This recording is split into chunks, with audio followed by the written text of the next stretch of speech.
Educação à distância, mudando realidades.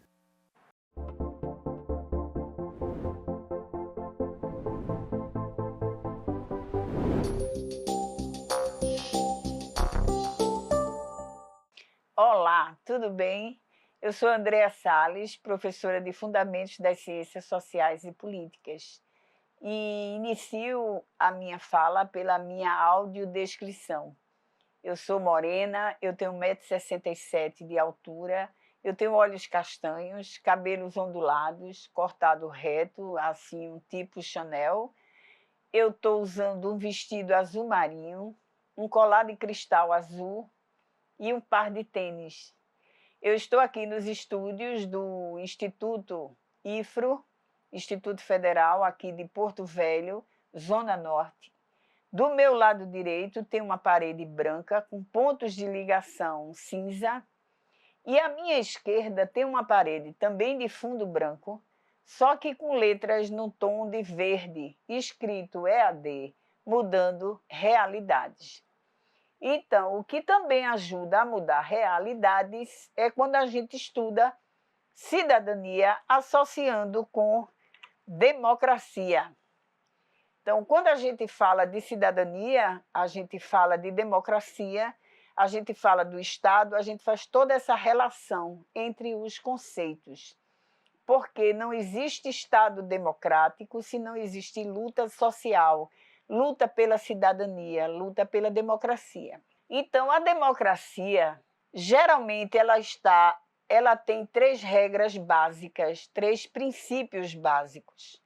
Não é só dizer eu sou democrata, mas, primeiro, a democracia é um conjunto de regras primárias e procedimentos que normatiza quem está autorizado a tomar decisões coletivas e com quais procedimentos. Ou seja, quem está autorizado a aprovar o orçamento público?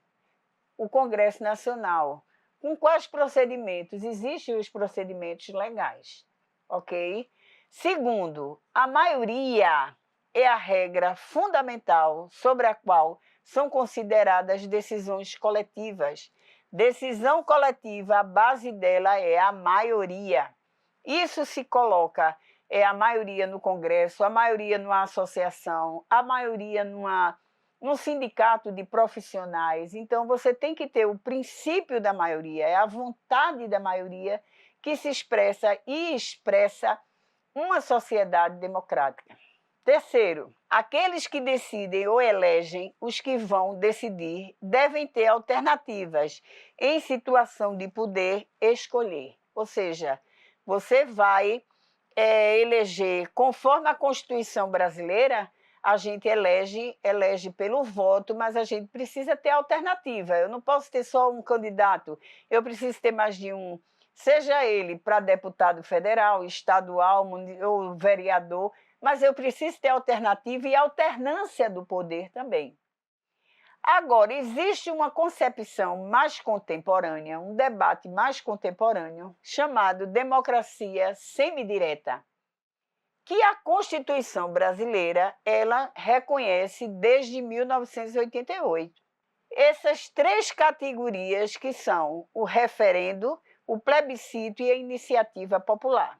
Referendo é a população aprova ou rejeita um projeto já aprovado pelo legislativo, ou seja, ela aparece organizada, mobilizada para referendar uma determinada decisão que foi aprovada pelo poder legislativo, seja ele federal, estadual ou municipal. O plebiscito, a população decide pelo voto uma determinada questão. Olha, um dos plebiscitos históricos que aconteceu no Brasil foi a decisão entre parlamentarismo ou presidencialismo. E a sociedade escolheu pelo presidencialismo a partir de um plebiscito. É um instrumento de consulta popular, democrática, que a gente precisa utilizar muito mais nas 3 esferas de governo. E uma terceira categoria de democracia semidireta é a chamada iniciativa popular. O que é isso? Um conjunto de cidadãos inicia um processo legislativo. ele pode iniciar um processo legislativo para construir um parque, para para implantar um transporte coletivo de mais qualidade, enfim, para determinadas isenções de passagem urbana. Então, é uma iniciativa popular que ela parte de uma questão local para uma questão nacional. O importante é saber que a Constituição Federal, ela reconhece as 3 categorias de democracia semidireta. Por que esse debate ocorre? Porque o sistema de representação da democracia representativa brasileira, ele nem sempre é perfeito, não é? Então, muitas vezes, existem aquele salvador da pátria, aquele sujeito que acha que é o tal, e ele passa por cima da própria sociedade. Daí ele faz uma decisão que ninguém sabe como ele construiu, qual foi a escuta que ele fez à população e quer o referendo dela. Ela pode rejeitar e pode reafirmar. O importante, eu acho, que é saber que existem formas de participação social, existem formas da gente fortalecer a cultura democrática no nosso cotidiano. Agora, quando a gente fala Estado, como a gente já viu na aula anterior, quando a gente fala de cidadania e de democracia, gente, isso não é coisa que cai do céu. O Estado existe com ações práticas, que é uma coisa chamada políticas públicas. Políticas públicas são projetos, são ações do governo. Que no Brasil, as políticas públicas mais fortes, elas nascem do governo federal. Então, vamos entender o que é uma política pública. Política pública é uma diretriz elaborada para enfrentar um problema público. Esse problema público, quando ele tem uma abordagem estatista, existem 2 perspectivas de política pública. Você tem a abordagem estatista, ou seja, o ator protagonista é o Estado e é coletivamente vinculante. Por exemplo, você tem o Bolsa Família. Bolsa Família é um tipo de política pública que ela tem um efeito vinculante. Por que ela tem um efeito vinculante? Ela é financiada com recurso público e ela tem um público-alvo bastante abrangente. Como ela é feita pelo poder do Estado, o Ministério de Combate à Fome e ao Desenvolvimento Social, ela sai de dentro do Estado e ela sai para vincular as pessoas que estão no mesmo desenho social. Existe uma outra forma de abordagem de política pública. Qual é? É a chamada multicêntrica ou policêntrica. Porque na sociedade civil existem atores, principalmente a imprensa, que defende muito organizações privadas fazendo política social. Não organizações não governamentais, organismos multilaterais, redes e juntamente com atores estatais, estabelece parcerias. É uma palavra que está muito na moda, é parceria. Mas o que é que isso significa? Significa o seguinte: quando você tem o governo fazendo política pública como o Bolsa Família, ele cria situações vinculantes, ou seja, ele garante direito de cidadania. Mas quando você tem uma organização privada como a Rede Globo fazendo política social como Criança Esperança, ela não cria esse vínculo e ela não garante o direito de cidadania, porque não é papel dela, é papel do Estado. Daí, as políticas públicas estatais, governamentais, serem as mais importantes no campo das políticas públicas. Quando a gente fala de política pública, a gente sabe que a gente está falando dos campos, ou seja, as políticas públicas, elas acontecem em campos distintos. Na saúde, onde a gente tem o SUS, educação, onde você tem EAD, o Instituto Federal, você tem uma política pública de segurança, você tem o meio ambiente, habitação, emprego e renda, previdência, dentre outros direitos de cidadania. Então, observe que Os direitos de cidadania, eles são garantidos com políticas públicas. Então, aí o que é que ocorre? Isso aqui é tudo bonitinho, mas isso aqui tem grupos, tem luta, saúde, por exemplo, você tem aqueles que defendem o SUS e aqueles que disputam o mesmo espaço pelos planos de saúde privado. Então, são essas disputas que a gente fortalece um sistema único de saúde como o SUS, mas garante também o espaço dos planos de saúde. Mas a questão da educação, o sistema público de educação, ele tem a iniciativa privada na educação? Tem, mas o status de educação, ele tem que ser uma obrigação do Estado. Não importa se o cidadão pode ou não pode pagar, o importa é que o Estado precisa garantir a educação como direito de cidadania. Mas aí a gente começa a perceber que as políticas públicas, cada uma no seu campo, elas têm o que a literatura qualifica de tipologias. Ou seja, existem formas de classificar os conteúdos, os atores, os estilos e as instituições. Mas dois elementos são fundamentais quando você vai estudar, quando você vai pesquisar política pública. Primeiro, que política pública existe a intencionalidade pública. Segundo, ela responde a um problema público. Por exemplo, você fala de Bolsa Família. Bolsa Família atende problemas de interesse público, que é a questão da fome, a questão do desemprego, a questão da pobreza, a questão da desigualdade.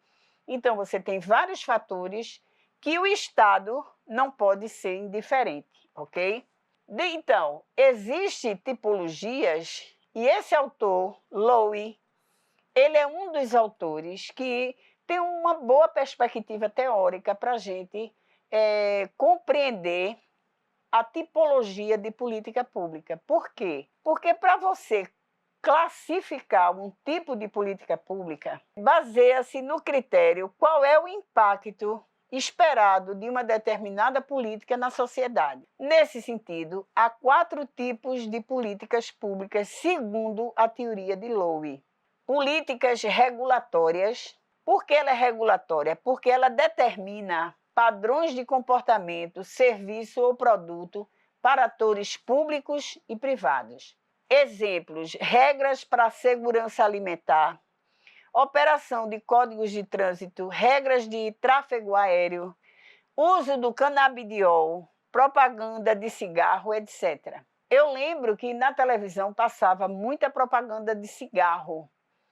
E o cigarro era muito associado ao sucesso, ao bem-estar, ao sucesso.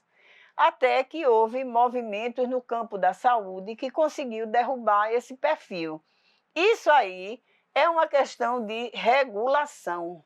Tem que ter o governo federal para fazer a regulação do canabidiol, que hoje está sendo usado para medicação, para Parkinson e etc.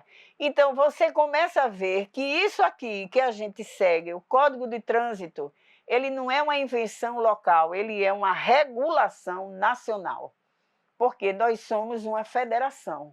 E há determinados campos de política que é papel do governo federal fazer a regulação. O segundo tipo de política pública que Lowe classifica são as distributivas.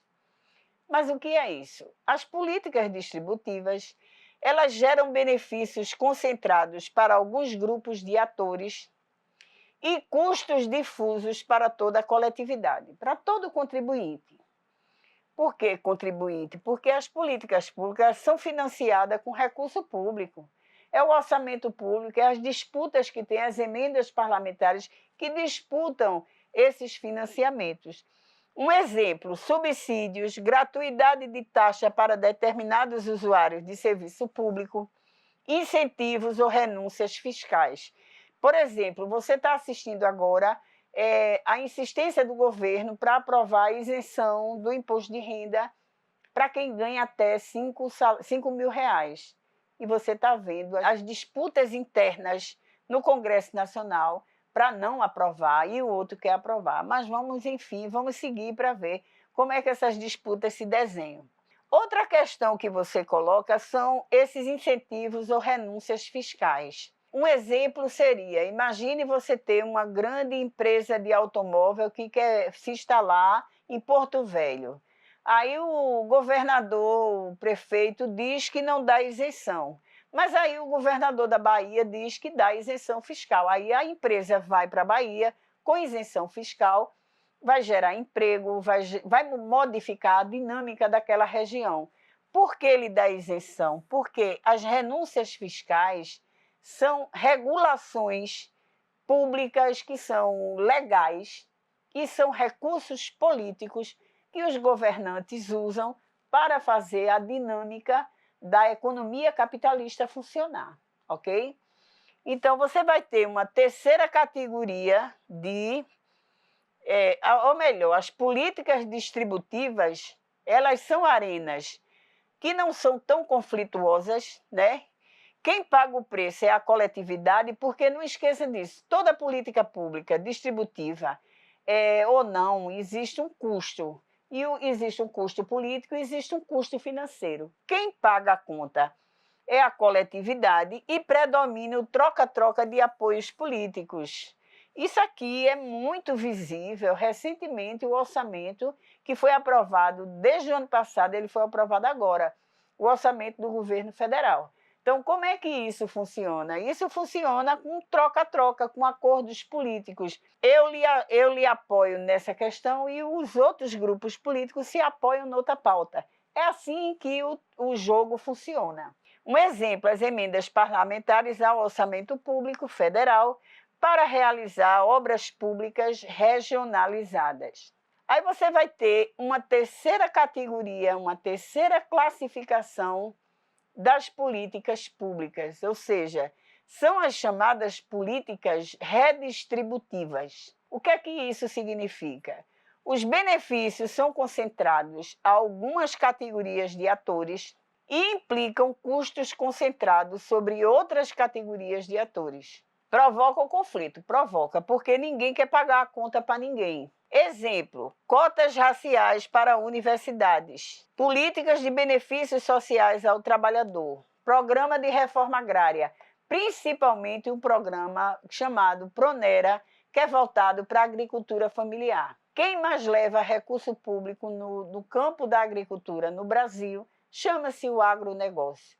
Ele tem toda uma relação com o mercado internacional, mas, por sua vez, ele não quer abrir mão do recurso para a agricultura familiar. Quando acontece de você ter políticas voltadas para essa reforma agrária, os grandes atores da sociedade civil, eles vão na disputa política por esse recurso. A dinâmica dessa arena política é o elitismo, em que se formam duas elites, uma que demanda que a política se efetive e a outra que luta para que a política seja descartada. Então, essas implicações, esses custos são concentrados sobre outras categorias de atores. Não esqueça que isso provoca conflito, porque os atores econômicos e políticos, no Brasil principalmente, eles não querem abrir mão dos ganhos que têm e não querem perder. Então, quando você for estudar políticas públicas e redistributiva, não é que ele tira de um para dar ao outro. Ele implica custos que são concentrados para uns e não são para outros. E, finalmente, você tem as políticas constitutivas. Essas políticas constitutivas, a gente pensa que elas não têm importância, mas elas têm muita, porque são regras sobre os poderes e sobre as regras.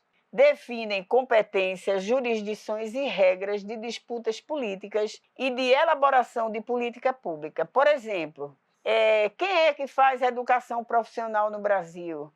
Você tem alguns estados que estão ofertando, mas historicamente a tradição de educação profissional são os institutos federais. A competência de fazer o Bolsa Família não é do município nem do estado, é do governo federal. Então, a regra do jogo, ela é ditada a partir de políticas constitutivas. Como é que o poder da federação se constitui? qual é a competência do governo federal, do governo estadual e do governo municipal. Isso é fundamental para a gente ter uma relação democrática no recurso público e nas responsabilidades públicas também, ok? Então, políticas constitutivas, elas, por exemplo, ela cria regra do sistema político eleitoral. Quem dita essa regra é o sistema eleitoral.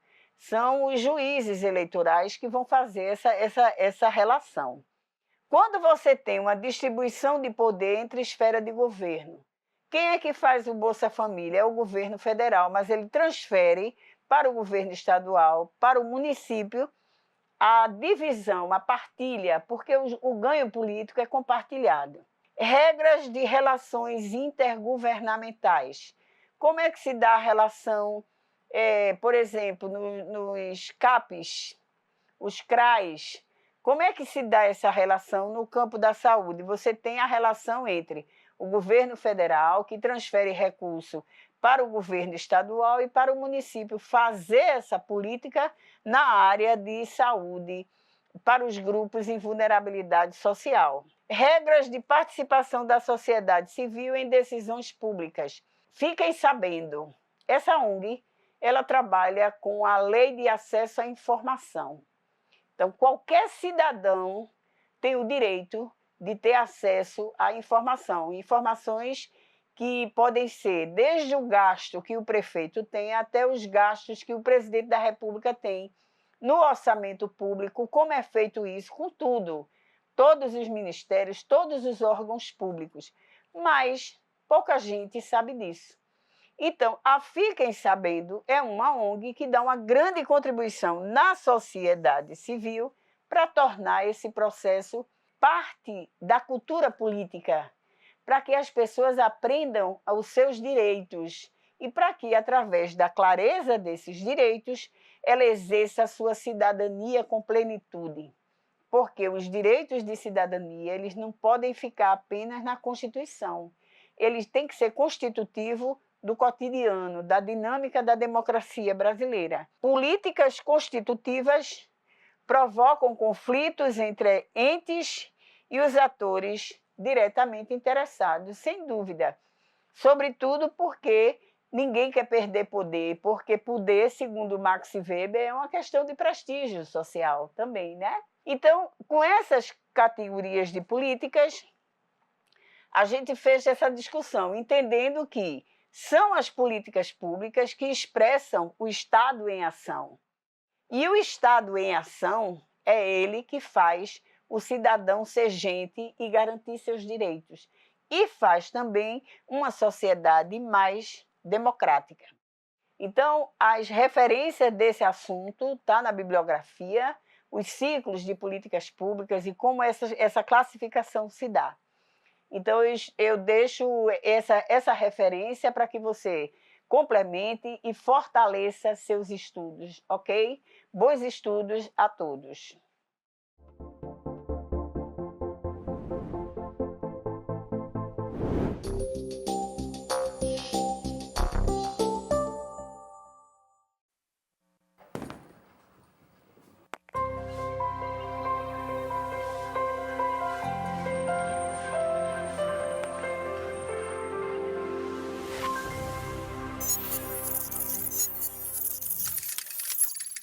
Educação à distância, mudando realidades.